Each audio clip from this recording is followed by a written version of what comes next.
Hello ក៏ដូចជាសួស្តីអ្នកទាំងអស់គ្នានេះគឺជា vlog ថ្មីមួយរបស់ខ្ញុំដែលខ្ញុំបានទៅដើរលេងនៅខេត្តរតនគិរីជាមួយនឹងបងដែលមកពីខេត្តផ្សេងគ្នាហើយ vlog នេះផ្ទាល់ដែរអ្នកទាំងអស់គ្នាគឺមិនខ្ញុំអ្នកថតវីដេអូទេគឺខ្ញុំយកមកពីបោះបងមួយនៅខេត្តរតនគិរីដែលខ្ញុំបានដាក់ឈ្មោះFacebookគាត់នៅលើដោយសារទេសភាពនៅខេត្តនេះស្អាតខ្លាំងមែនទែនអ្នកទាំងអស់គ្នាតែខ្ញុំក្រុមវីដេអូមួយនេះចូលគ្នាធ្វើជា vlog មួយចូលខ្ញុំទាំងអស់គ្នាហើយអ្នកទាំងអស់គ្នាបើអ្នកទាំងអស់គ្នាចង់ដឹងថាវីដេអូនេះខ្ញុំទៅដើរលេងនៅទីណានាំគ្នាមើលវីដេអូនេះឲ្យបានចប់ផង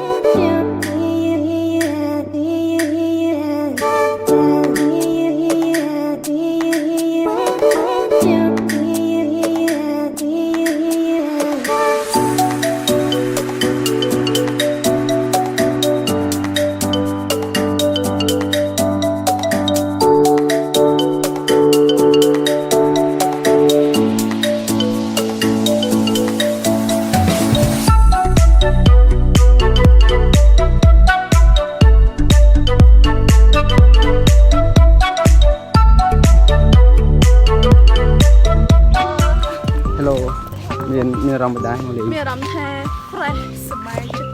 ហើយបានជួបបងអញ្ចឹងនេះហើយ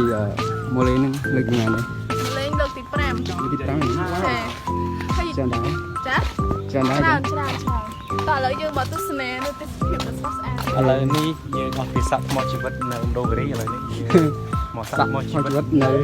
រតនគិរីអញ្ចឹងបងប្អូនគាត់ស្គាល់ហើយកន្លែងហ្នឹងពីមុនមកខ្ញុំក៏បានមកលេងក្នុងនឹងដែរហើយបានមកថតពីទូដែរបាន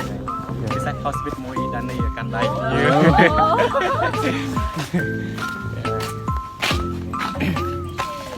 ោះដូរឡើយនេះគឺជាសមុទ្រអញ្ចឹងមុននឹងយើងចូលមកលេងកន្លែងនេះគឺយើងត្រូវទិញសមុទ្របន្ទាប់មកយើងអាចដើរចូលបានហើយសមុទ្រនេះយើងអាចទិញអីឲ្យចាក់ឬក៏ញ៉ាំដូរអីបានវ៉ាវអែមមែនទេណោះអែមមែនទេញ៉ាំមកវិញយើងយកទៅយើងចង់ដូរដូរចាំមកវិញ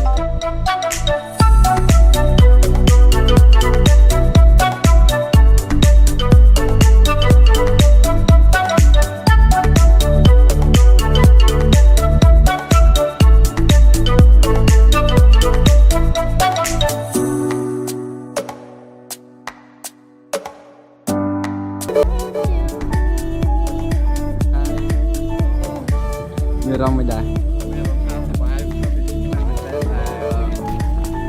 តែបានមកកន្លែងហ្នឹងនេះជាលើកទី1ដែលខ្ញុំបានមកទី1មែនវាអាត់ខ្លាំងមែនតើបាទកន្លែងនេះគឺខ្ញុំអត់ដឹងថាស្ថិតនៅកន្លែងណាទេបាទនោះឈ្មោះទីតាំងពុជបុរី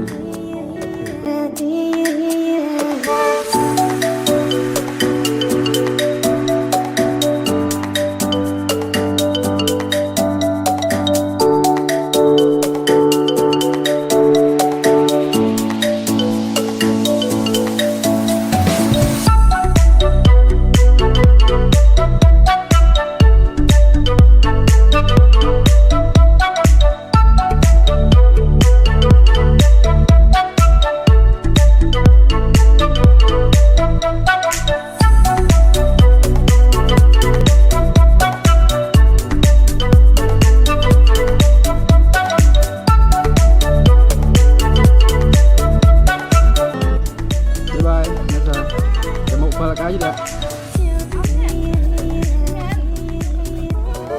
cái đâu